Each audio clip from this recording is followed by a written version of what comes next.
तो फ्रेंड्स, आज की क्लास 24, आज आपकी डेट है नवंबर 8 PM पर आपकी आज क्लास स्टार्ट हो रही है। नाउ जनरल नॉलेज के क्वेश्चंस इसमें रहेंगे जो आपके होम गार्ड एग्ज़ाम जो आपका आने वाला है अभी दिसंबर में। देखना नोटिफिकेशन आ जाएगा आपको कि आपका जो एग्ज़ाम है उसकी पूरी फुल डिटेल आ जाएगी। तो उसकी तैयारी आप अभी से करते रहेंगे तो आपके लिए बेस्ट रहेगा, क्योंकि ज़रूरी नहीं है कि भाई नोटिफिकेशन आए तभी आप एग्ज़ाम की तैयारी करो। तो आप पहले से अगर प्रिपेयर रहोगे तो आपको सिर्फ क्या करना पड़ेगा, आपको सिर्फ रिवीजन करना पड़ेगा एग्ज़ाम के टाइम पे।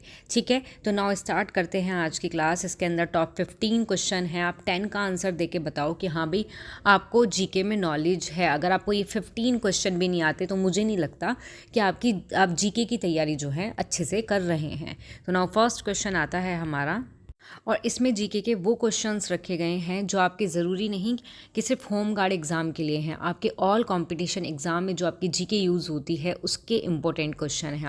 आप अगर एग्ज़ाम की भी प्रिपरेशन कर रहे हो, तैयारी कर रहे हो, तो उसके लिए भी ये बेस्ट क्लास रहेगी आपके लिए। तो हम फर्स्ट क्वेश्चन से शुरुआत करते हैं। हमारा पहला क्वेश्चन है, हमारा फर्स्ट क्वेश्चन आता है कि लोकसभा के गठन का आधार क्या है। ए ऑप्शन समान प्रतिनिधित्व, बी ऑप्शन अनुपातित प्रतिनिधित्व, सी ऑप्शन जनसंख्या, या डी ऑप्शन आपका क्षेत्रफल। करेक्ट आंसर हो जाएगा आपका। तो इसका करेक्ट आंसर जो है वो होगा आपका जनसंख्या, कि जनसंख्या लोकसभा के गठन का प्राथमिक आधार होती है। क्योंकि आपका जो भारतीय संविधान का जो अनुच्छेद, आपका कौन सा अनुच्छेद जो 81 है, ठीक है, उसमें क्या है, उसके अनुसार प्रत्येक राज्य को क्या है, लोकसभा में सीटों का जो आवंटन है वो इस प्रकार से किया गया था आपका, कि देश भर में जितने भी प्रतिनिधित्व में एक रूपता बनी रहे। ठीक है, जनसंख्या के आधार पर ही क्या होता है, अनुपातित निधित्व सुनिश्चित हो सकते हैं आपके। ओके, तो हम कह सकते हैं इसमें फर्स्ट थर्ड ऑप्शन जो है करेक्ट आंसर हो जाएगा। नाउ नेक्स्ट क्वेश्चन आता है आपका।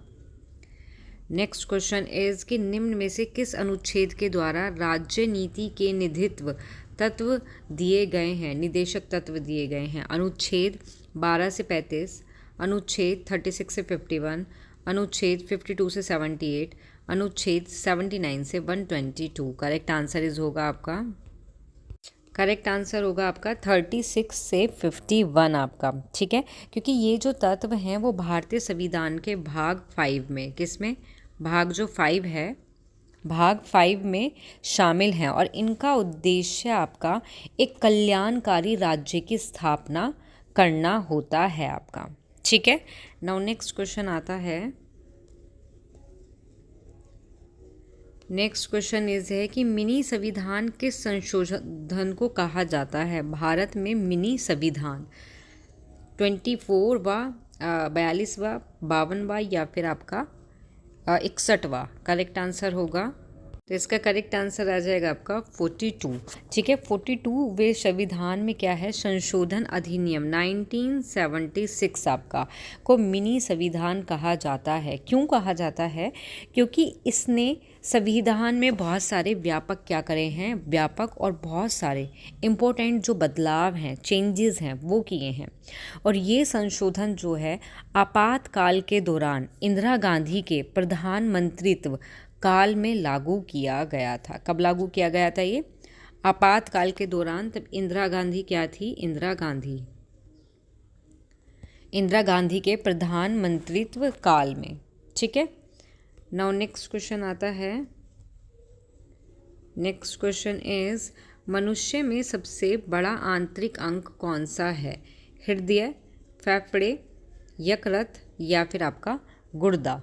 करेक्ट आंसर हो जाएगा आपका, करेक्ट आंसर इज हो जाएगा इसका लीवर। यकृत जो है सबसे बड़ा आंतरिक अंग है, जिसका जो वज़न है, इसका जो औसत वज़न है वो है आपका 1.44 से 1.66 आपका किलोग्राम। ठीक है, और ये पेट के ऊपर दाहिने हिस्से में स्थित होता है, और रक्त को फिल्टर करने में क्या करता है, हेल्प करता है ये आपके। ठीक है, आपको ध्यान रखना है इसका वज़न, और ये होता कहाँ पे है, पेट के ऊपर दाहिने हिस्से में, और रक्त को क्या करता है, फिल्टर करता है ये। ठीक है, नाउ नेक्स्ट क्वेश्चन आता है। Next question is common question है, आना चाहिए, हर किसी को पता होना चाहिए। विश्व पर्यावरण दिवस कब मनाया जाता है?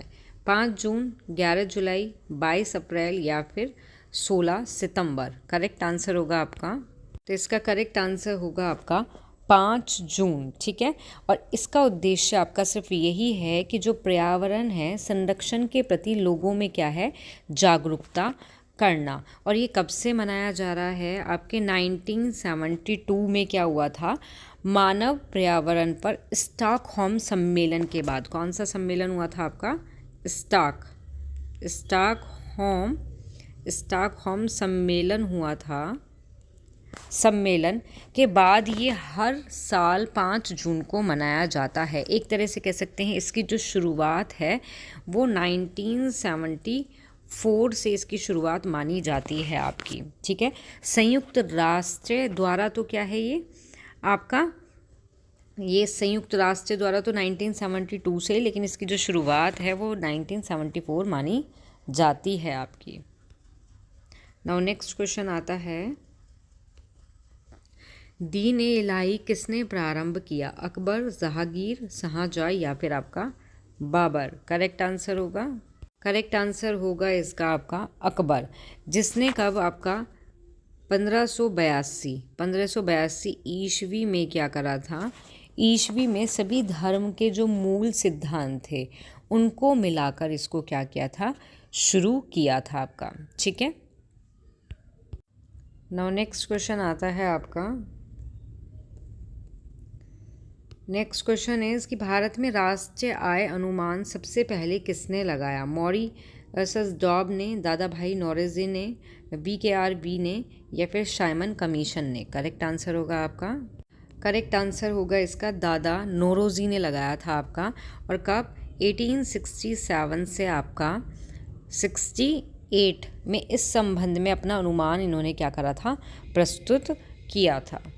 नाउ नेक्स्ट क्वेश्चन आता है कि भारत का सबसे बड़ा राष्ट्रीय उद्यान कौन सा है? काजीरंगा, रणथंभौर, हेमिस या फिर सुंदरवन?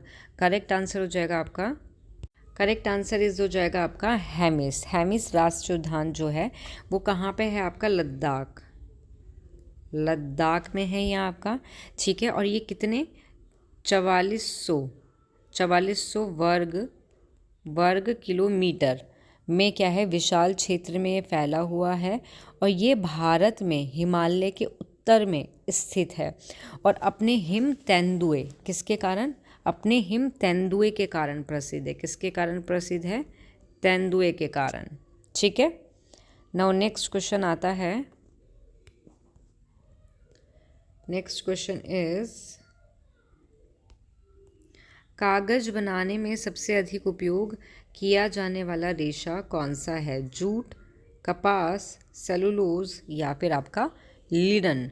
करेक्ट आंसर हो जाएगा आपका, करेक्ट आंसर हो जाएगा इसका आपका सेलुलोज। ठीक है, जबकि आपका जो कपास होता है, आपका जो कपास है और आपका जो लिनन होता है, जिसको हम लाइन जो होता है, जिसको हम सन भी कहते हैं, इसमें भी सेलुलोज होता है। लेकिन कागज़ का निर्माण उद्योग मुख्य रूप से लकड़ी के गुद्दे से प्राप्त जो सेलुलोज वाले जो फाइबर होते हैं, ठीक है, सेलुलोज के क्या होते हैं, फाइबर होते हैं, उनका उपयोग किया जाता है इसमें।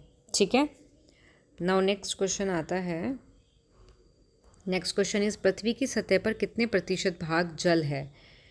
50, 61, 71 या फिर 81? करेक्ट आंसर हो जाएगा आपका, करेक्ट आंसर हो जाएगा इसका आपका 71 भाग। ठीक है, आपका अगर हम जल का विवरण देखें तो 96.5 महासागर में खारे पानी के रूप में है। ठीक है, लेकिन अगर पृथ्वी की सतह की बात करते हैं तो आपका 71% जो है भाग जल से घिरा हुआ है या ढका हुआ है। नेक्स्ट क्वेश्चन आता है, नेक्स्ट क्वेश्चन इज 3 राजस्व विभाग आयकर, केंद्रीय उत्पादक, सीमा शुल्क किसके अंतर्गत आते हैं? गृह मंत्रालय, वित्त मंत्रालय, वाणिज्य मंत्रालय या कैबिनेट सचिवालय? करेक्ट आंसर होगा, इसका करेक्ट आंसर हो जाएगा आपका वित्त मंत्रालय, मिनिस्ट्री ऑफ फाइनेंस के अंतर्गत आते हैं आपके। ठीक है, नेक्स्ट क्वेश्चन आता है आपका, कि भारत की पहली पूर्ण लंबाई वाली फीचर फिल्म कौन सी है? राजा हरिश्चंद्र, आलम आरा, किसान कन्या या देवदास? करेक्ट आंसर होगा, करेक्ट आंसर इज हो जाएगा राजा हरिश्चंद्र, जो आपकी कब आई थी, जिसे 1930 मतलब 1913 में दादा साहब फाल्के ने निर्देशित किया था। क्वेश्चन आ सकता है कौन सी फिल्म थी, तो राजा हरिश्चंद्र थी। और इसको कब आई थी? 1913 मतलब 1913 में दादा साहेब फाल्के ने इसको क्या किया था, निर्देशित किया था, और वही उन्होंने इसको निर्मित भी किया था। और ये एक मूक फिल्म थी। कैसी फिल्म थी? एक मूक फिल्म थी आपकी, ठीक है। और इसमें भारतीय सिनेमा की एक मील का पत्थर माना जाता है। क्या माना जाता है? भारतीय सिनेमा की एक मील का पत्थर भी इसको माना जाता है। नेक्स्ट क्वेश्चन आता है, किस ग्रह को मॉर्निंग स्टार कहा जाता है? मंगल, बुध, शुक्र या फिर शनि? करेक्ट आंसर होगा आपका, करेक्ट आंसर इज हो जाएगा आपका शुक्र को मॉर्निंग स्टार या फिर शाम का तारा भी कहा जाता है इसको, ठीक है। नेक्स्ट क्वेश्चन आता है, नेक्स्ट और लास्ट क्वेश्चन है आपका, किस राज्य में सबसे अधिक जनजाति पाई जाती है? राजस्थान, गुजरात, मध्य प्रदेश, नागालैंड? करेक्ट आंसर होगा, करेक्ट आंसर होगा आपका एमपी, मध्य प्रदेश में सबसे अधिक जनजाति पाई जाती है। 2011 की जो क्या हुई थी जनगणना के अनुसार, क्या था, जनगणना हुई थी, उसके अनुसार मध्य प्रदेश में 1.6 करोड़ आपका से अधिक अनुसूचित जनजाति की आबादी थी, जो राज्य की कुल आबादी की कितनी है? 21% है आपकी, ठीक है। 1.6 करोड़ आपका। ना आपकी क्लास यहाँ पर होती है। मिलते हैं नेक्स्ट क्लास में न्यू क्वेश्चंस के साथ। जिसको भी क्लास पसंद आए लाइक शेयर सब्सक्राइब करना ना भूले। Thank you.